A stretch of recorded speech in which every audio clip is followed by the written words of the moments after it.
Welcome to The Last Breakfast. Please enjoy the video. In this video, I will explain how to link media in DaVinci Resolve.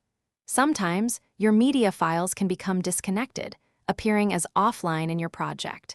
This often happens if you move or rename your source files after importing them. We'll cover two main ways to reconnect your footage, ensuring your edits remain intact and ready for export. It's a common issue, but easily fixed with a few simple steps. The most common way to relink is through the media pool. First, open your media pool and look for clips marked with a red question mark, indicating they are offline. Right-click on any of these offline clips, then choose Relink Selected Clips from the menu.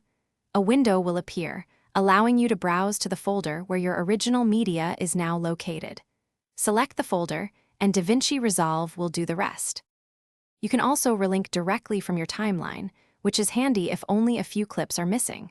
Simply navigate to your timeline and find the offline clips, which will often display a Media Offline message.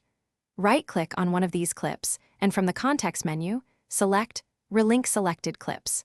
Just like with the media pool method, you'll then browse to the folder containing your original media files to reconnect them.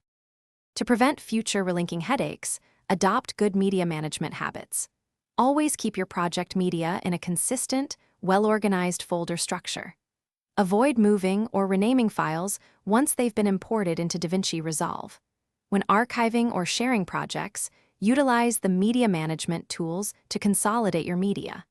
This ensures all necessary files are together, minimizing the chance of anything going offline. Thanks for watching. If this was helpful, leave a like and consider subscribing. See you next time.